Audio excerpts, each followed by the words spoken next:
Welcome to En Pointe, the mindset podcast for dancers, artists, athletes, and creatives, helping artists get out of their heads so they can get into their creative bag. I'm your host, Latte, aka Lottie Dottie.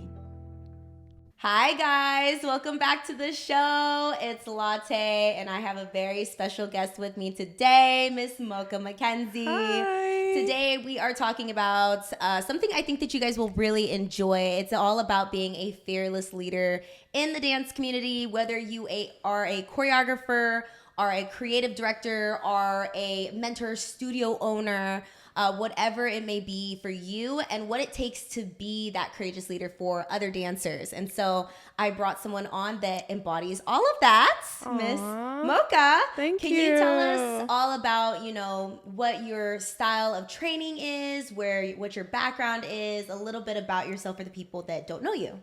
Sure. Well, first I have to say thank you, Latte, for having me. Thank you. Super excited to be here. My name is Mocha McKenzie. I've been dancing for 25 years. I started teaching when I was 16 years old, consecutively, never stopped. But my foundation training is hip hop. That's my favorite style. I know I got a big following in my dance community in my hometown from teaching heels and dancing in high heels because it wasn't around in that location. But yeah, I was always in the hip hop classes. I trained in high school at the studios too in my hometown. Shout out Oxnard, California. Okay, period. Shout out. Let's go. Yeah. Very like traditional based studios, like recitals, all of that. It was super fun. But I was always attracted to Los Angeles. So it's like an hour or less drive from my hometown. So I was commuting back and forth, taking classes at Millennium, what used to be Movement. Super excited it's back open. Debbie Reynolds when it was open. But yeah, I loved training in hip hop and street jazz. And then after high school, I went on to train more at UCLA. Nice. And I was on their hip hop dance competition team. And yeah, I fell in love with it. Nice. Yeah. And then you opened up your studio. When was that? Pre-pandemic? I just opened up my own dance studio a year and 1 month ago. I hit my year anniversary in January. So nice. I know. Thank you so much. Super exciting. Amazing. So we're gonna talk all about what it takes to be a courageous leader. I've seen you do so much for your community, whether it's like the showcases that you put on for your Strut Don't Stress girls, and guys. I see guys on there too. Yes. And you're always just like so inspiring to me. I'm trying to remember. I think I started following you like pre-pandemic. I was trying to remember. I don't even remember. But it's been a while. I feel like that's why I love Instagram, because I just be following people and then I'm just like, oh yeah. And then I see you in classes too. I don't even remember the first time we met in person. Do you? No, I don't. Like, I just feel like I've just like known you. I love that though. I'm like, you've always been there though. We're gonna say we got this is the Mocha Latte episode, so you guys can go ahead and just like get that laugh out now. With an extra but it's probably the best shot. episode. I'm just saying. So period. I love that. Beautiful. So my first question for you is just like, as a choreographer, creative director, teacher, like who are some of the people that you actually look up to? So that's a good question. I would say I always am big on respecting the people that pave the way for what you're doing. 100%. I think that it's so important, especially for newer upcoming generations. It's beautiful to see all the like young ones killing it in dance class. But sometimes I wonder if they know about the like OGs that sometimes they don't even have a big presence online. Some of them aren't teaching anymore. But, if you really do your homework and know, like, we wouldn't be doing what we're doing without them, breaking barriers in the community in LA. But one of my favorites is Aaliyah Janelle. I love her. I was taking classes at Millennium. My first heels dance class that I remember, it was like in 2012. My first heels dance class. But I started taking from Bryn Nicole. She's an OG. I think we all owe respect if we're dancing in heels to Aisha Francis. Oh God, 100%. Yeah, as soon as I saw Beyonce live, I was like, oh my gosh, who is that? Yeah. Kira Harper, you know, all the Black queens that are representing. It was dope to look up to and see those dancers that have, you know, formal training, that I felt like, you know, my training was more hip hop. So to see the technique training in a heel from girls that looked like me, and were so like bold with it, and curvy too. Okay. It was dope. So I would say shout out to the women that like paved the way and did it first. Also another hip hop choreographer that I really love is Trisha Miranda. Oh God, yeah. Yeah, she's super sick. I know I'm missing some, but those are some that come to mind. Yeah, no, seriously. I feel like, and then even Aaliyah Janelle, I always looked up to her too, because even like as a business owner too. Yes. Like her whole branding and like how she like, it's like she's a brand. Exactly. You know what I mean? I'm so happy you said that, because I wanted that to be a big topic of what I touched on today. I feel now that I've been doing business, I've been interested in understanding the difference of a business and a brand. God, yeah. And I kind of grouped them together when I was first starting out, but I grew up close with my dad, who's a very successful businessman. And he told me early on, like, turn this into a business. Like, don't just be a dancer. Like, this can be huge. And he got me thinking, like, I really tapped into my masculine energy with it, because as a business owner is very masculine driven. You can, of course, you know, utilize your powerful feminine divine, but I feel I got very far by tapping into my masculine and following my dad's lead of his mentorship of turning dance into a business. And I'm so happy I did, because I didn't want to live the like starving artist life that, you know, you move to LA or you see people struggling, just audition, and respect to the people that come out here with so many dollars in their pocket and couch hopping. But I'm like, I believe we were meant to be on this earth to live abundantly, and we can all thrive.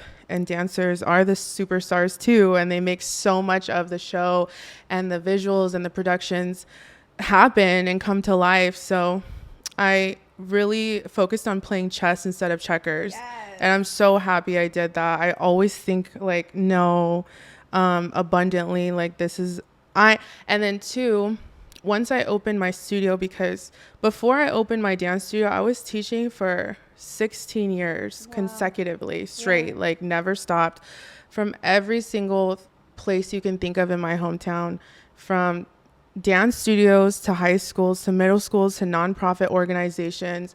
I learned so much by being an apprentice and watching the studio owners, watching my managers and bosses, like how I would do things differently, how I felt sometimes. And I want to first start off by saying thank you to every single person who gave me an opportunity to teach at their whatever it was location, because I know that I stumbled along the way of learning things, and they took a chance on me. I knew I was talented, but we all have so much to learn, and they, whoever opens the doors for you, I just always want to say thank you, because I'm not here on my own.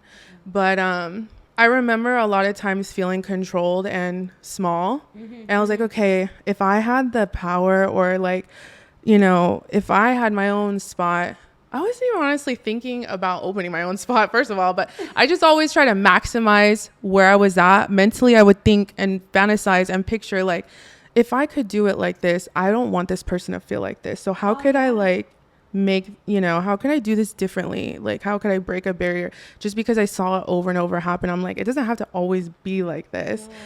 So, you know, dancing under people or in their facility, you have to follow rules. You have to be contracted, whatever. So anyways, my point is, I was teaching 16 years at other people's places and locations all over before I opened my studio. So even though my studio is 1 year old, it's been like building blocks, you know? So I don't even I don't go around saying I'm a dance studio owner. Like I don't really identify as a dance studio owner. I 100% identify as a brand.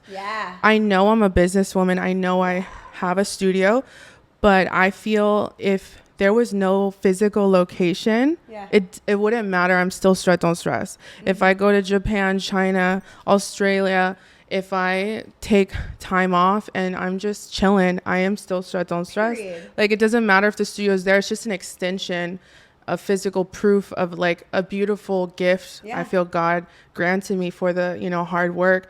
But it's not the building, it's not the physical location. It's, you know, it's beautiful to have, but I'm like, no, it's a brand, it's a mentality, it's a lifestyle, it moves, you know. So that's what I wanted to share. That's amazing. No, and that's perfect. I think it was a couple episodes I talked about like financials with dancers and making yourself a business, because I'm sure now as a business owner you take advantage of tax write-offs. Oh my gosh, it's so much information. It's hard, but it's so much information becoming a business. It's so much. Like, I want people to really understand, like, if they're gonna go that route, you will be hit with things you never thought.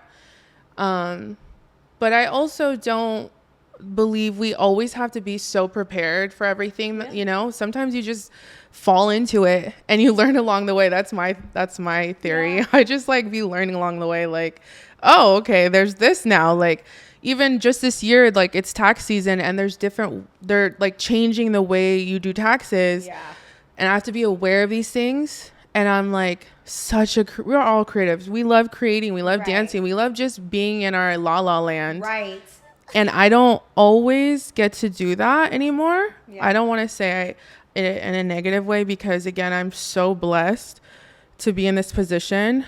But I tell the dancers around me, my friends, my students, I'm like, you guys see me in the rooms choreographing, editing, creating, but you have no idea. Behind the scenes. You have no idea how much else plays into this, to be doing this. It's so much. It's a lot. But I'm like, okay, I'm expanding my capacity. I'm learning so much, but it could be overwhelming sometimes. I'm like, oh my God, this is a lot. I don't know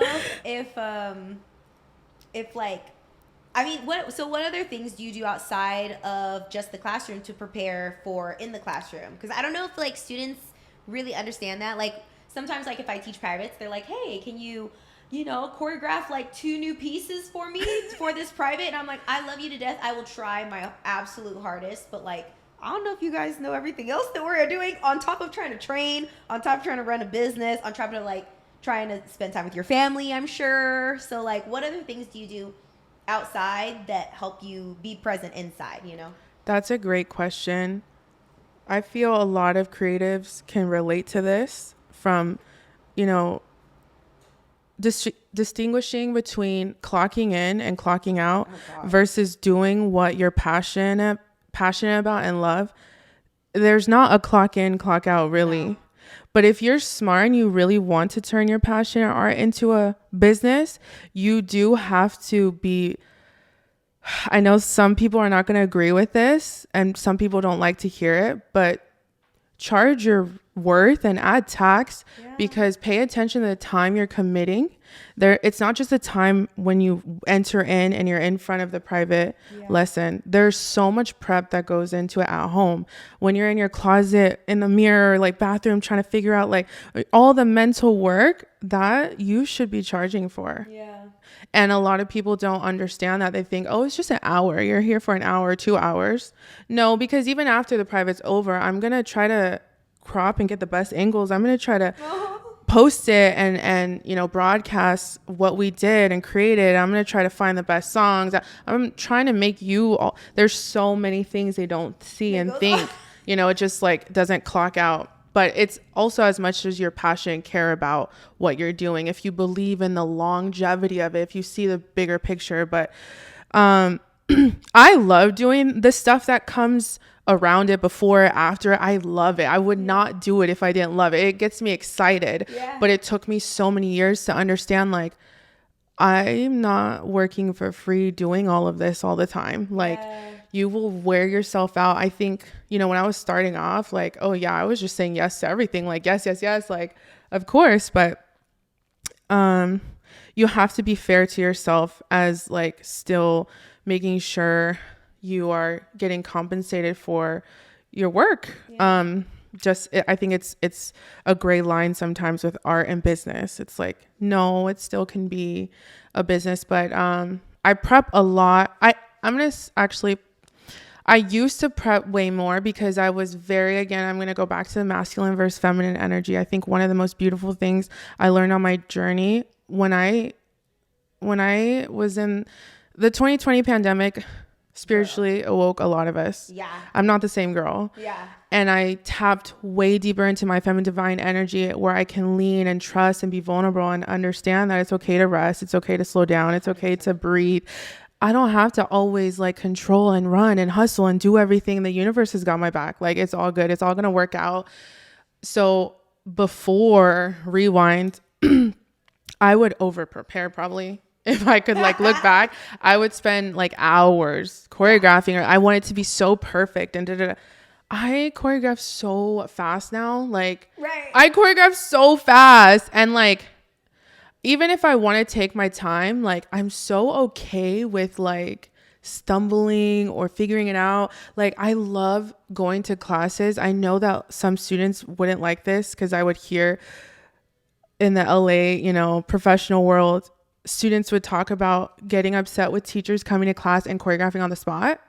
And I've taken some classes where they're like, I'm going to just choreograph this on the spot, but they were professionals. They had worked with like, so everybody's like, oh my God, this is exciting. It's cool. Like, yeah. We're basically on set right now. Like, you are inside their brain. It's such a beautiful, and I work like that. I feel like honestly in life, we're supposed to just like naturally create. We shouldn't feel like it's so controlled or in a box or like, have to like make it perfect. I think it's good to like care about it, but like, I'll come to class a few times and be like, I have a structure and idea, but some of this I'm going to tweak along the way and feel you guys out and see your level and be like, oh, let's try this. Let's go over. And the best work always comes out when I do that, because I'm trusting my gift. I'm trusting your universe. I'm like, it's okay to flow. It's okay to like wait a little bit. And I tell them, it's really trusting the process. Do you trust me? Do you trust you?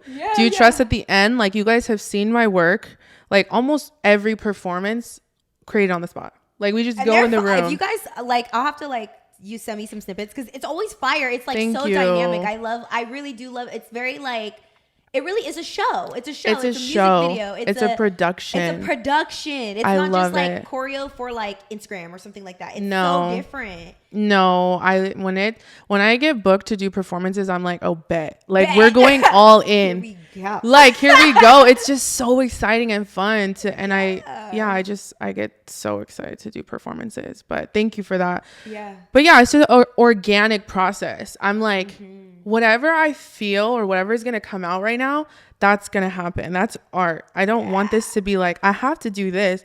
I have to do that. Like, or this is, sometimes I will do trendy songs but because I want to. Like, I'm not going to do things I don't want to do. You know what I mean? Like, 100%. I think the key to like finding, like, life is a game, and if you really play it right, you'll get to live exactly the way you want. You'll get to wake up and do what you love. And when you don't want to do something, you won't do it. And I know that sounds delusional. It's like, girl, that's a fantasy. I'm like, well, I'm delusional, baby. Like, I will. You guys know we love the Delulu. Delulu is a Delulu. It's okay. I'm so I like to just flow. Like, I love it. And I love that you have, I mean, like you said, like, you ask your student, like, do you trust me? Like, it's important to have that community that trusts you too. It is. I don't know if it's maybe hard for maybe new choreographers. I think that might be it too, because when I first started choreographing like heels and stuff, like 2019, I choreographed a lot differently. It was cool, but I was just like, that was so like, and I think I choreographed a lot for other people as opposed to like now when I teach and stuff, I'm just like, I'm gonna do what I want to do. Period. I love that you saw the growth in your choreography. It's cool to look back and be like, what?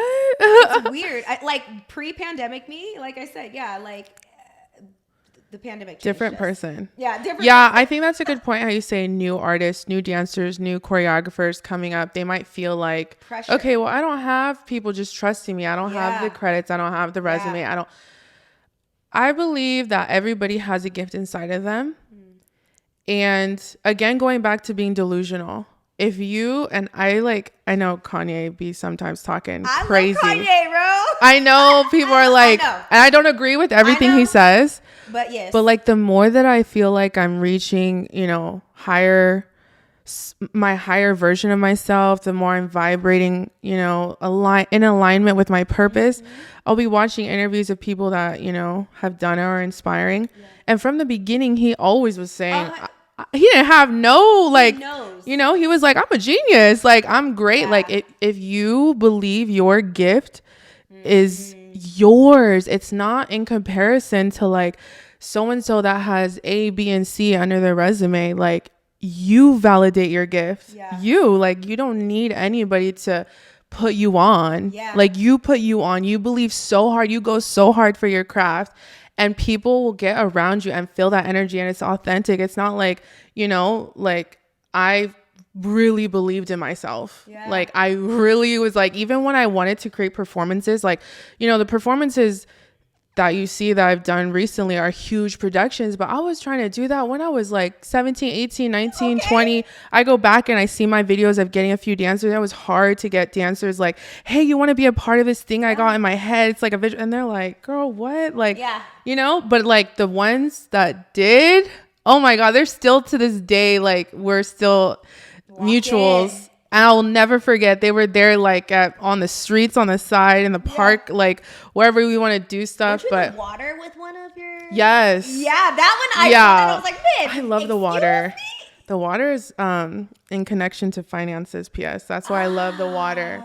Yeah, if you like reference a lot of quotes, like with money, it's like flowing or liquid or, Yes. So I find myself very connected to water. I always want to like do rain shoots or, I didn't realize why. It was a spiritual thing too. Yeah. But yeah, I think if you believe in you, if you know you got a gift, you go hard. That's all you go hard. And then all of those things that you're worried about that you don't have, they start flowing, they start coming, you start attracting them. Yeah. It does take work. I'm not going to just like over here talk about like, oh, like manifest, believe, like, right. I was working. I was putting in work, like, yeah. But I think that as much as you're going hard working at it, like not in a energy of fear of like, I gotta get this. Right. You also have to rest and be faithful and be like, I've planted the seeds. Now watch the forest grow. It'll bloom. And I have no doubt. You just listen to your intuition. Like if I want to rest, like I told you, I was like, I need like to pour back into me. Mm-hmm. And that's not even like, people think like, oh, you're just like taking off time or you're not going as hard as you want. The most beautiful work you could do is pour into yourself. Yeah. Oh my God. Like once you take the time to do the inner work, to heal, to, go deep in those wounds that hurt, the universe will reward you. Your new higher self is going to be ready to take on things like you. I didn't always think like that. I was like, no, okay. I know people say like, oh, just work on you. Like, just heal yourself. Okay. Like, I'm like, that's not going to get me what I want. Like, you know what I mean? And we're in Los Angeles. Like, you gotta, it's true though. We're in LA, we're in the dance capital of the world. So some of the things didn't align with like what you see in the real world. Like, everybody's out here hustling or working. Like, doesn't say they're not working on it, but you see a lot of people just trying to go after the accolades or, get the clout or the recognition or whatever it is that you want. It's, a lot of people come out here to fulfill their dreams. So doing the inner work wasn't always like, actually, I think it's exciting and like sexy to do. Yeah, like let me put on my resume like, hey, I've healed. Inner work, therapy. Oh my God. Imagine, like, yes. But it's changed my life, focusing and prioritizing my inner self. Actually, I have a question on here about that. So what kind of things do you like to do in order to fill that cup up so then you can show up for your students and your mentees? So I would say that I am very big on do not disturb. I just like discovered it. I didn't even know. For the longest, I was like, do not disturb mode. Period. Like I knew like, this is new. Yeah. And I feel like I go against some of the norms of a business owner because I will turn my phone off. That's okay. I will mute. Boundaries. I will not respond. Because if I am not well mentally and I feel like my battery is low, you're not going to get a version of myself that you're going to like. Yeah. And it won't even be personal, but you know, I have done so much work on myself. So much work on myself. I have really been through some heartbreaks. I'm sure a lot of us can relate. Yeah. Whether it be romantic relationships or friendships or just life testing you, business, like I've learned so much. And I feel like if you are called for a higher purpose, it is just gonna test you and try to break you. Yeah. You will know the more that it tries to like take you down, the bigger it is. I know it sounds so cliche, but I'm like, why? Like, but now it's actually exciting when I feel things trying to stop me. I'm like, oh, it's like, have you heard that close. TikTok sounds like someone cooked here? Yeah. Someone cooked here. Like it's tender right here. Like, oh, this is pissing like so-and-so off. Or this is like, you know, I'm very big on God is my Lord and Savior. So I'm like, oh, the devil's trying to stop me. Like, okay, I'm aligned. I'm in my purpose right now. This feels like, you know, as much as it hurts, I'm not going to dismiss the pain of going after what you love with being so passionate, all in. It does not come easy, but it's because you have a story. It's because when you get there, like people are going to hear testimony and it's going to inspire them to go after what they want. So it's for a reason. But I forgot what your question was. Pouring into yourself. No, that I mean, yeah, you have to like pour into yourself. Oh, how do I in order heal? To like show for other people, like. Do not disturb. Do not disturb. I'm very big on me time. Like, I've even romanticized the little things in life, just showering. Like, I got this like cool, like lamp in my bathroom that like makes it such a mood, and candles, and like I romanticize just like getting ready to go to bed. Yeah. Going to the jacuzzi once a week and just sitting in a steam room, like. Taking walks in nature, listening to Feminine Divine podcasts have helped me a lot. I want to shout out one. It's called That B Word is Positive. She helped me a lot through my. Yeah. Do you listen to her? I don't listen to her all the time, but yes. Cece? B Simone? No, it's not B Simone. Fuck. I forgot her name, but it's That B Word is Positive. And she talked a lot about channeling your feminine divine energy, which I was it was so good. Yeah, go back. She has a lot of episodes, but if you go back in the beginning, she really helps you on your healing journey, your spiritual awakening journey, because it was versions of myself were rebirthing. I didn't recognize or know myself. I'm like, who is this new girl? Like, but yeah, I love listening to podcasts. I love listening to music that is in favor of where I'm trying to go, what I'm trying to do, or what I'm trying to attract. The lyrics are very important to me. Like, if I want to be in love, I'm going to listen to artists that are romanticizing being in love, not talking down on women, or, you know, of course, obviously we're dancers. I love a good feature. Yeah, of course. But I know how to actually one of the most important gems I could give as a business owner. And I always say this, I trip over this word, compartmentalize.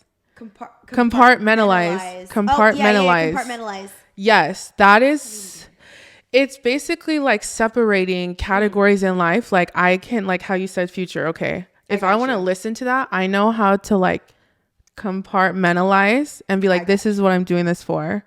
Like I'm not putting the spirit, because music is also very spiritual. Like it is. It could get on you. 100%.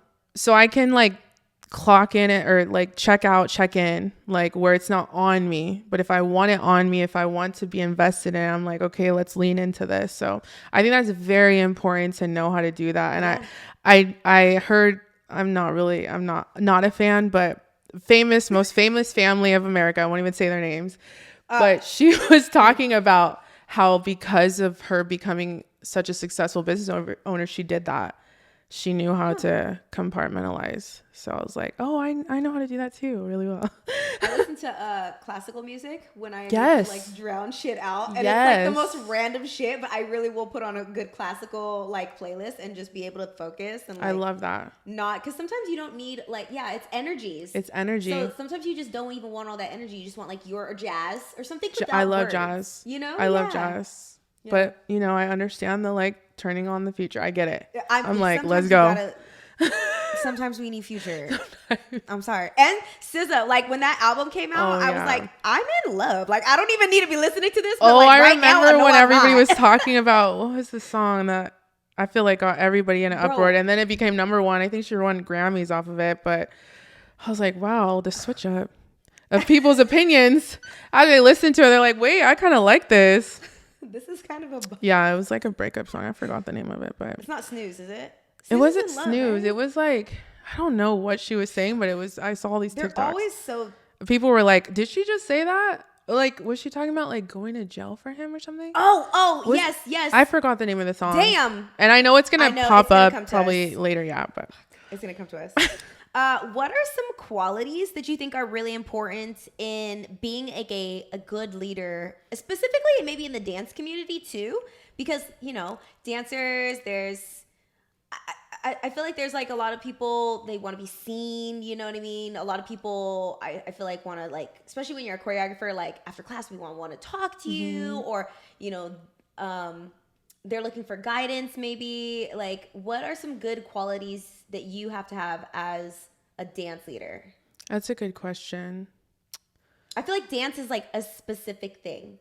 It is. I think dancers are geniuses, the coolest. I mean, we're biased, but I'm like, I just feel like we're so dope. Like as dancers humans, are the best. Not just the skill of what we do, but outside of dance, I'm like, we're just different. We're built different. We are so unique too. So unique. The way we think, the way we hear, the way we see, the way we feel energies, the way we protect and love. Like I just think dance is like, it's so beautiful. I could not imagine waking up and be like, I don't know how to dance, or what is dance like? A normie. I always say like a normie. I love my normie friends, but I'm just like, what do you guys do? I'm dancing. Sorry. I love that. I love my normie friends though. I do. We do stuff. You could sit with us. Qualities of a good leader in the dance world.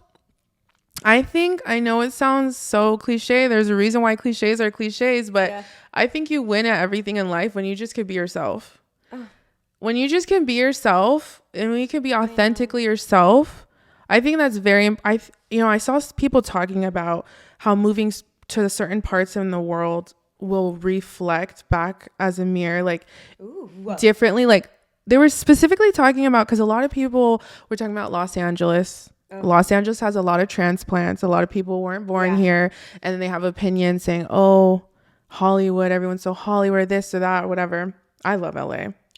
I love LA. I know every city has their pros and cons, but it talked about how LA specifically will show you where you are in your healing journey, like how self-aware you are, like are you ready? You know, like I think that people don't always think about that part of when you're like, I'm gonna move out here and go for my dreams or whatever.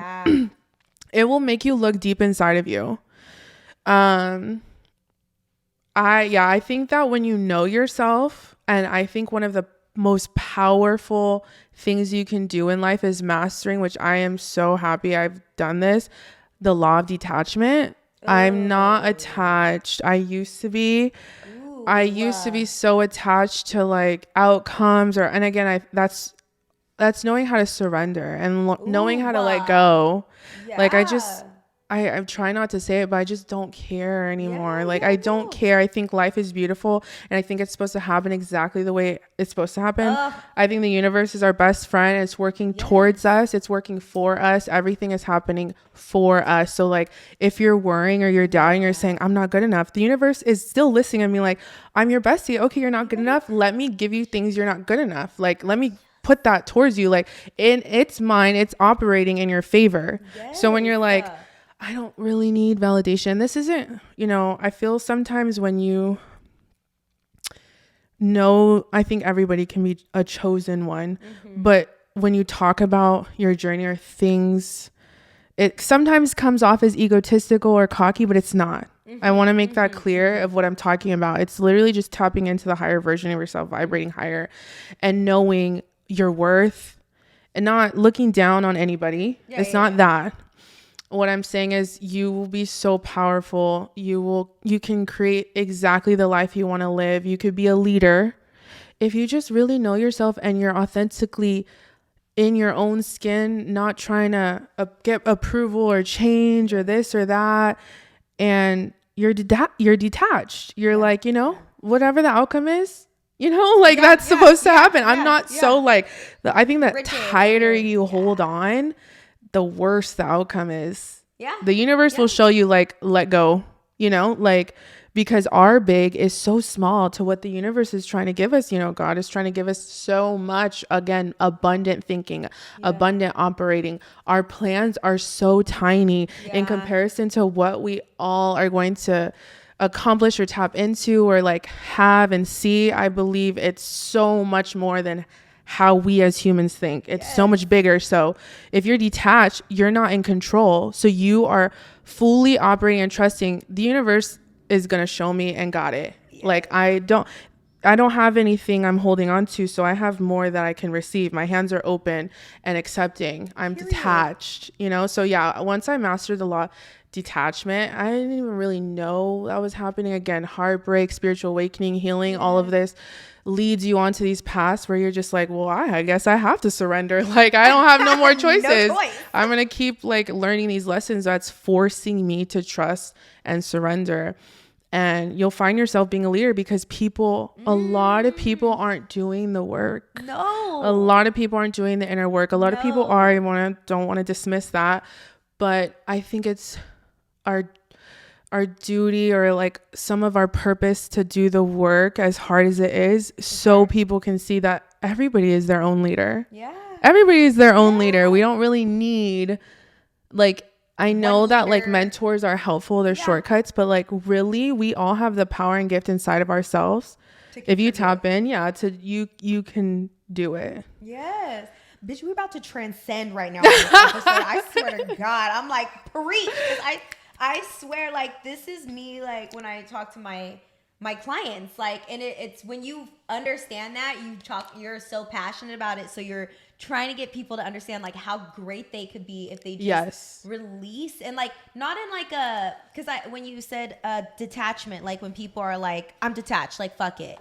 No, not in like a fuck it type way. Like in a like I'm like so open to like receiving anything right now. Not in like a fuck it. Yeah, I think I'm always learning on my spiritual journey.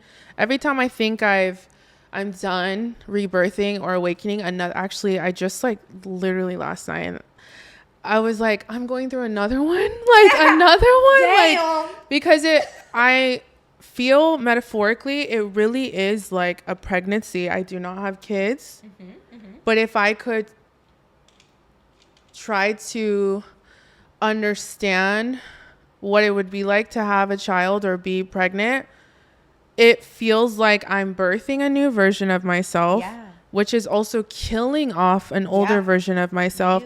This is painful. It is uncomfortable. It is unknowing. It's unsure. It's like weird and twisted, but like, or maybe a better example is I love to use the cocoon and the butterfly. Like you're going to be so like suffocated and like you're wanting to break out. The more you're trying to like get out, it's painful. No, it is. And it's because like, you are a threat when you become the butterfly. Like you are tapped in, you understand you're out of the matrix, you're just flowing, you're accepting, you're surrendering. I think that society has built it to not understand that is actually the secret to life. That is the key. Like once you get there, so it's going to try to stop and send opposing forces to stop you, unfortunately, when you are on your higher path. But when you understand that, you won't stop, you won't give up, you'll keep going. I forgot what we were talking about. Well, I can always tell when the teachers that I take with have done the inner work. Like that's good. That's a good quality that you have. When they're like secure in themselves, and I've said this on the podcast, I just don't know what it is. I haven't really pinpointed what it is, but when I walk into a space with a teacher and they're like unsure of themselves, or maybe they haven't gotten there yet, I can pick it up right away, and I'm like, it makes me feel a little weird, not weird, but like I feel uneasy. Energy is contagious. Yeah, when I'm in spaces where the teacher's like, I'm so secure, like I've done the work, or I'm doing the work right now, I'm aware of it. I'm like, oh, I feel like comfortable with you to be vulnerable now. So I feel like doing that kind of work as like it's important to have people that are, you know, teachers that have done that kind of work, you know? Yes, that's a good point that you bring up. Like if you're a newer like teacher too, because I have some newer teachers that listen to the podcast too, like I encourage you guys do a little bit of the work, do a little like find out who you are. Like you do kind of have to go through shit yourself a little bit, you know? I think that's a great point, that what you brought up, because it also makes me want to address there are other parts of me that are still vulnerable, that are still inexperienced, that are still, if you're constantly elevating, if you're healing, if you're doing the work, you just reach a new level where you're now another beginner. So it's like over and over. And this is why a lot of people get to points where they're like, I'm satisfied here. Like, I'm cool here. I don't like, want to go any further. Yeah, it's because you're always going to be a beginner or like uncomfortable or that new person at a different level you reach, no matter how many years, things you have on your resume. So I'm okay with understanding that I'm going to look crazy and dumb sometimes. Right. I'm going to look stupid. I'm going to look cringy. I'm not going to have, you know, I know people are going to be like, her, like how, like what, like, and I'm a human. I'm still going to feel like that imposter syndrome sometimes. But again, like my God is for me, who could be against me? Like I'm not here by accident. And I have to tell myself these and look in the mirror and keep your circle positive and supportive and that people are feeding into you. Like, you got this, like you could do it. Like it's so important to protect and guard your energy, because I have been those teachers. I still am probably going to be in rooms or where I'm like, oh, like unsure of myself. When I booked the biggest gig of my career, I was like, what? Like, I know that I was experiencing imposter syndrome and like so in disbelief, but I also know it was physical proof and evidence that when you do the inner work, like you are going to be rewarded massively. That it's basically, again, I'm going back to my own beliefs, but it's God showing you that this wasn't done. This had to be the universe. This had to be a greater force, because it doesn't even like make sense if you do the math and look at your life. A lot of times the unqualified are the called, you know. That's why you don't look down on the underdogs, because a lot of times they're used as testimonies, like how, what, why them, like how, you know, you don't need all the resources, the things you think you need, or the credits or whatever. They're so great, and I'm not dismissing them, because people work their asses off for it. But I think at that the same time, like they were once in that position. Yeah, everybody, they didn't have credits. Like not everybody just started with credits. Like I just did this video shoot, and it was very fast paced. It was very like I was moving fast. The choreo was like, I called for dancers intermediate and advanced, and sometimes I think people like represent their level, like they don't always know, like until they get in the room, which is okay. Like I'm talking about like younger dancers. I feel it. But one of the dancers, I saw her crying in the corner because she couldn't take it, and I went up to her and talked to her because she was really struggling. She could not get the choreo. She was, I would say, it was obvious that she was a lower level than the rest of the group. I kept having to go back and start over, like call her out. But when I talked to her after and she was crying, she's like a prima ballerina. Like, so and that just wasn't her. And I told her, because I know how it feels to cry after auditions or class, or feel like, wow, I'm the weakest one here. But I told her, when you go in other rooms, say it was your style, we are all gonna be looking like how you look. Everybody is a king or queen or beast in another room. Like, you can't forget that. Like, just because we're all put in the room and you are like shining or beating your chest, like, don't forget or dismiss that there are people in there that might be feeling like their heads are hanging low, but they have the courage to step into rooms where they like are the underdog or small. Like, I think it's very important to just step out, and it's really just being aware. Like, don't just think like what's in front of you is what it is. Like, people have layers, people have parts of them that they're not showing you, or like they're very talented and skilled, or just haven't, you know, found a way to tap into that side yet. So like, yeah, you gotta be I think that's especially important in our industry because it's Los Angeles. Everybody's like networking. You never know who you're talking to. You never know who you're next to. You never know. You don't know. You don't know who's watching. Yeah, you. like just you better be on your P's and Q's all the times. Yeah. But yeah, so I felt that was a special moment because she like a little like sparkle went off where she's like, yeah, I am a baddie, just not here right now, just not in this room. Okay. We all felt. Well, okay, so I want to talk about you did a music video. What was that, this summer? It was this past summer. For Becky G. I know. Okay, period. Yes. That was your first time doing a music video this big? I would say that caliber of an artist, yes. I have choreographed for artists or done music videos, but the song was actually Michael Brune's song, and he had Anne Marie and Becky G featured on it. Dope. So that many artists at that status was like a whoa moment. And definitely. When I say did the music video, she was not like dancing. You were.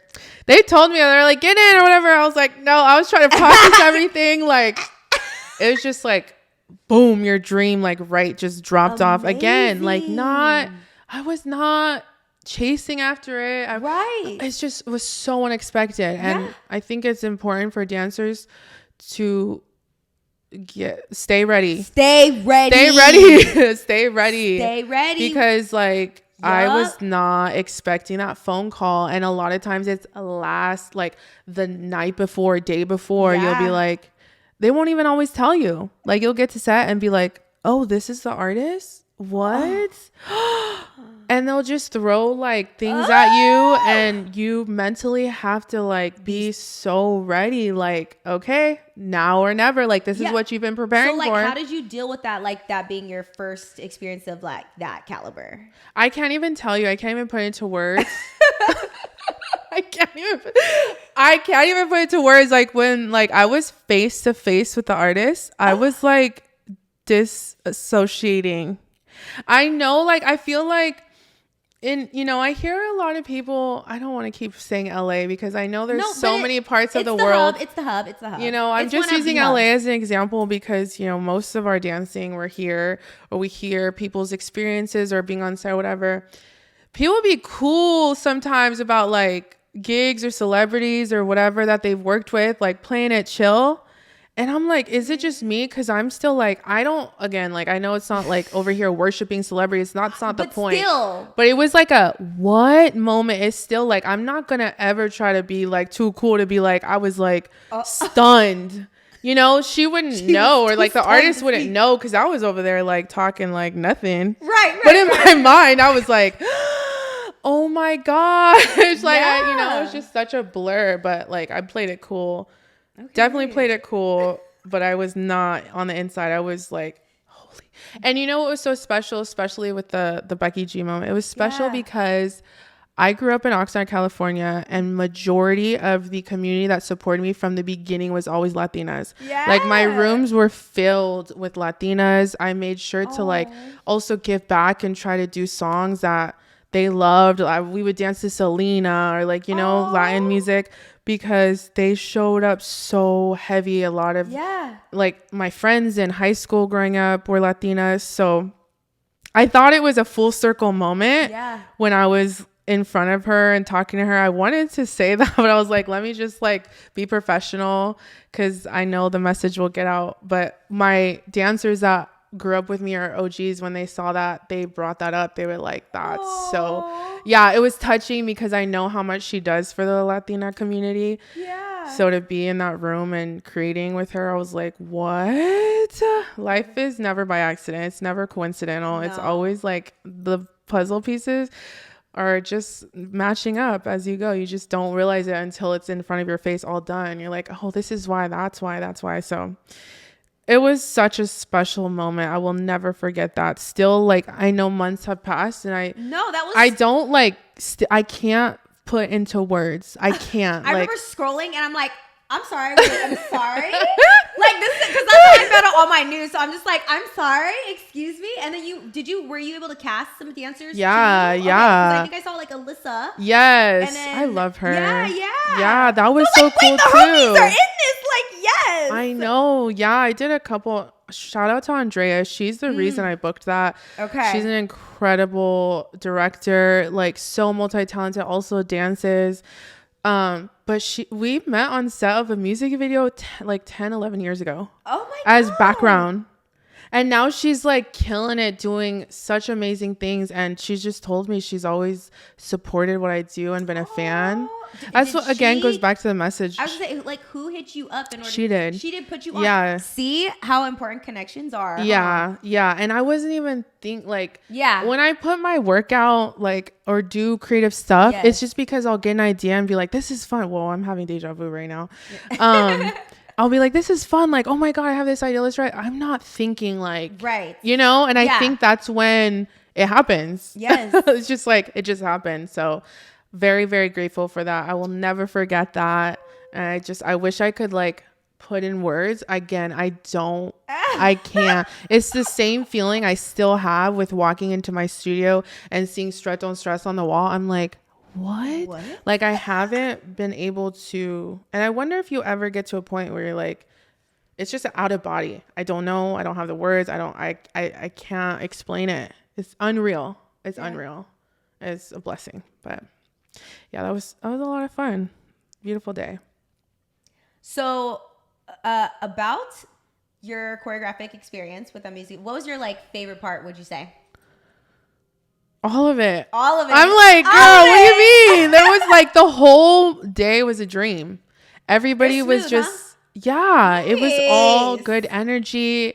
It was fun. It was just, it looked fun because you guys were posting. It was a party, and it looked like a fucking vibe. Yeah, it was a party. Okay. It was a beautiful day. I swear, it was like one of those days where you wake up, you get your coffee, the sun's out, hair blowing. On my way there, I was just like, I have no idea how this day is gonna go, but it was a beautiful day all around. I didn't have a favorite part. I think it was dope that it was so many dancers. Yeah. It's like 30 dancers. Holy shit. Yeah. There was a ton of guys. Yeah. So I think that was fun. It was cool to like, just have a big group of dancers and then to see them do your steps. I'm like, what?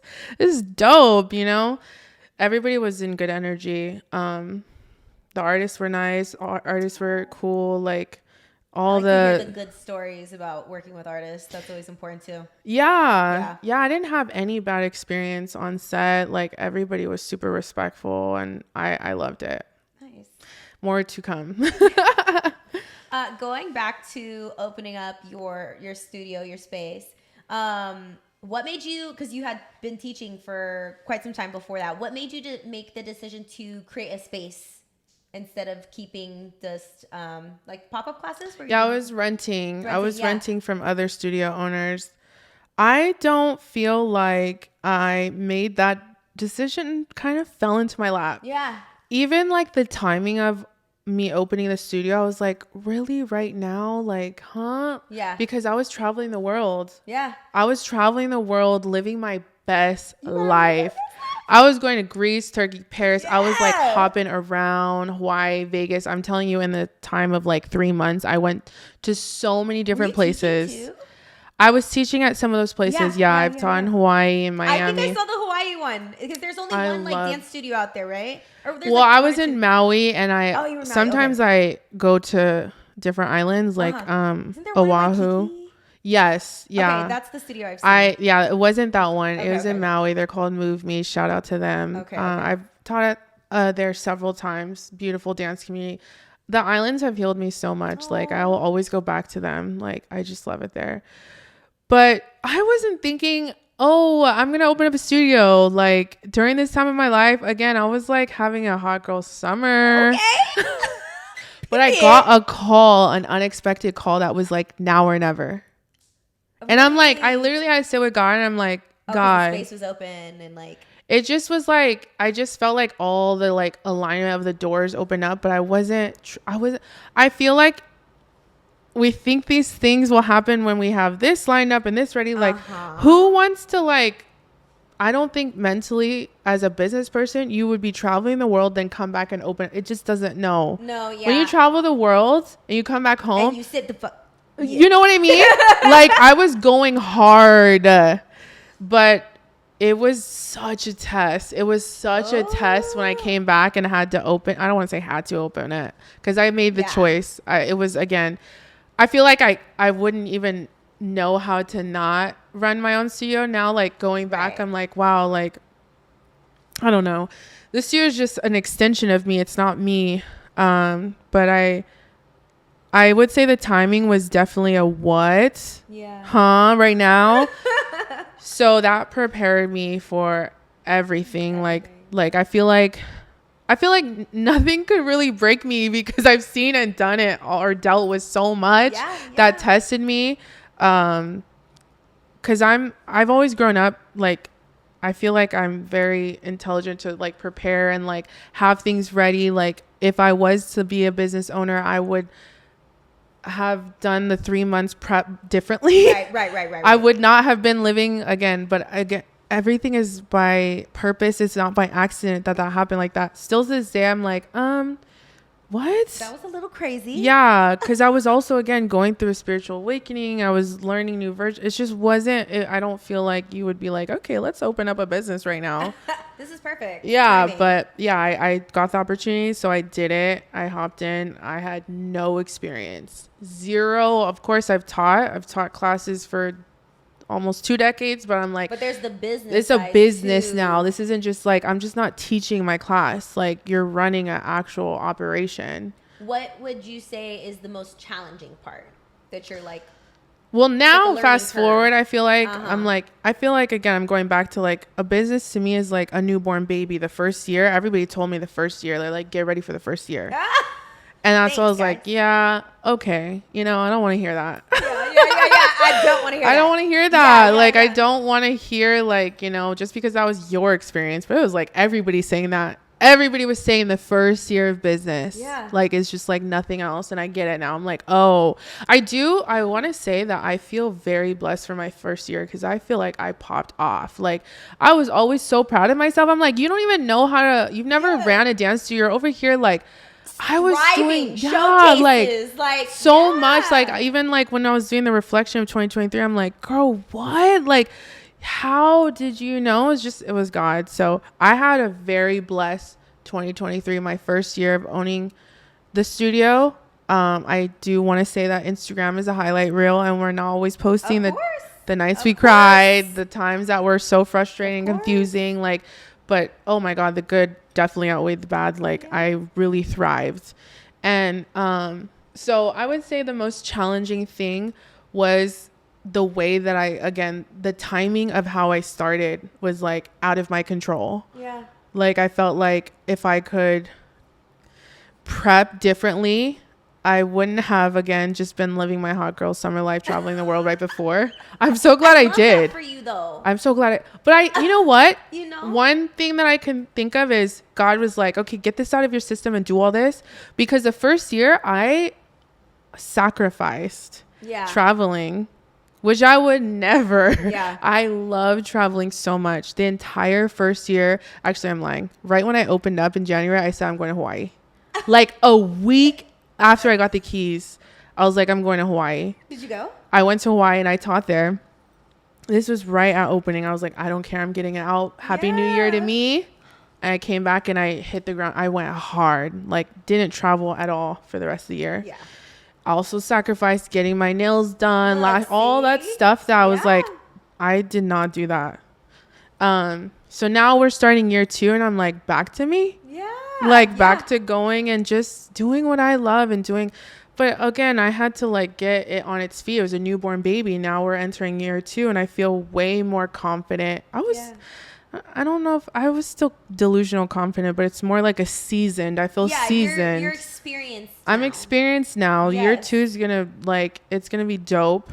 I have no idea what's in store, but I'm fully trusting, you know, whatever happens. I'm excited for what's happening, but I'm most excited to like pour into me, because I think as teachers, as choreographers, as leaders, we're constantly pouring into others. And I don't care like how it sounds, like put you first. Yeah. Because you cannot like pour from an empty cup. Like, if your battery is drained, your students are going to get a less version of you. Like they're going to feel that energy. I want to show up because I want to show up. I'm excited. I'm well rested. I'm like, I feel like let's do this song. Let's create this. Inspired, Yeah. As soon as it starts feeling hamster wheelish, I'm like, okay, let's retract. Let's pour back into me. Let's, and again, law of detachment. I don't care if what I look like, if that comes off wrong to other people, if they get offended, because you're going to always find your people. You're going to find your crowd that's like loving that for you. Like, okay, Latte needs a day off, a week off. Okay, Latte's taking class for herself. Okay, Latte's getting her training in. Supportive of it. They're going to you're just going to find your vibe attracts your tribe. So very big on, is Mocha happy? Mm-hmm. Are you good, girl? Because you've been for so long making sure everybody else is good, which I love. I'm very, again, my students I got to build my community because of the support of the 805, my hometown. They showed very first class I announced. I did not know I was going to be teaching Hill. 60 people showed up.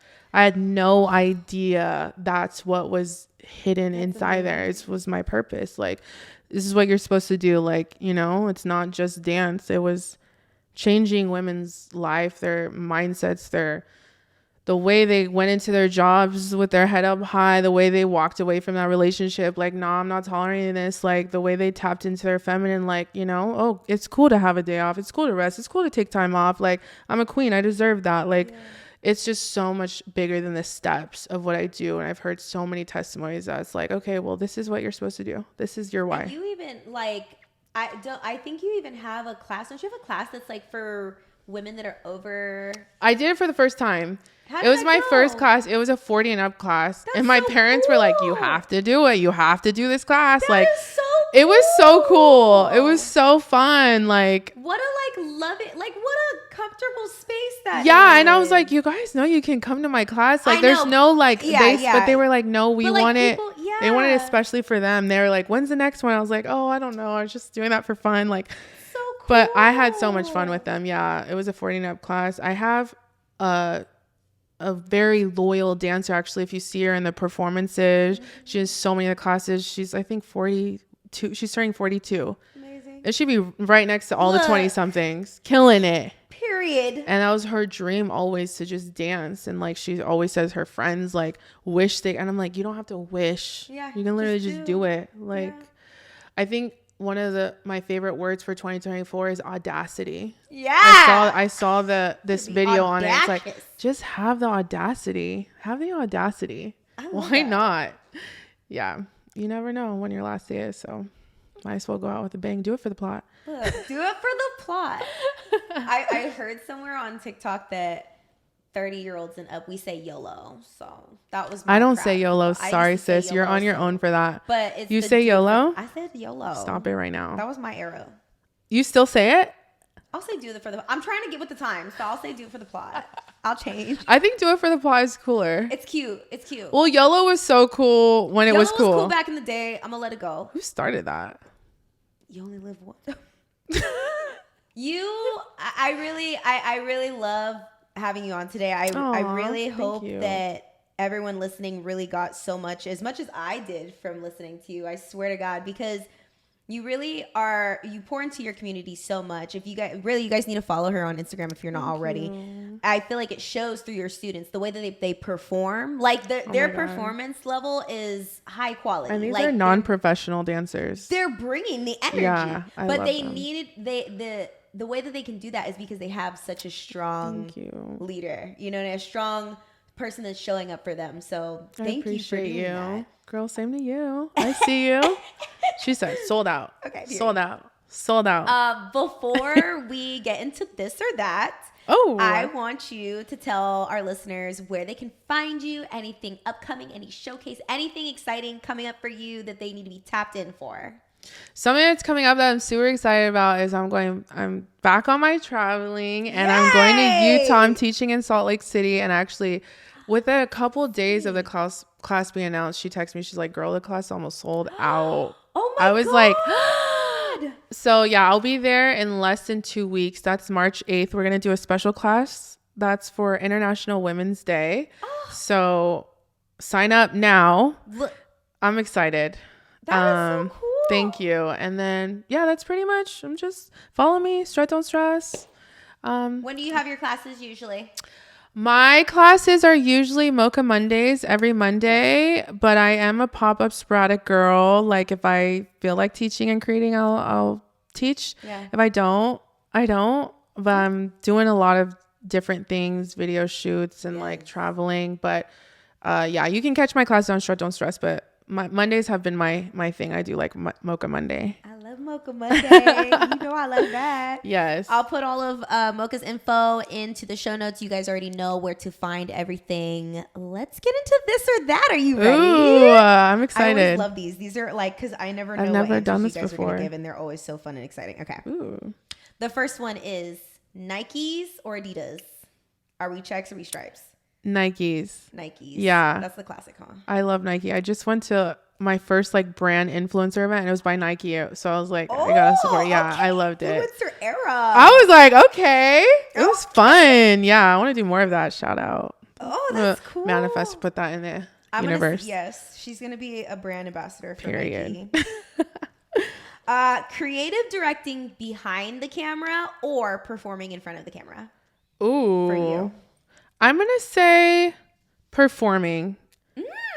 I know. That. I thought you were gonna say creative directing. I know. I feel like I always hit him with a plot twist, girl. I love it. I love a plot twist, but I'm like, I feel like I've done so much creative directing. I love performing. Yeah. I want to perform more, like travel the world on stages and perform. Yeah. But either or is a blessing. It really is. But performing, nice. Are you not answering these questions? No, they're just for you. Okay, I was like, what about you? Nikes, I agree, and no, just for you. Okay. Just for you. No one cares about me. I do. I care. Passenger princess, or are you the driver? Passenger. Right when you started, I was like, I say that I got my friends saying that I'm like, we can't all be passenger princess.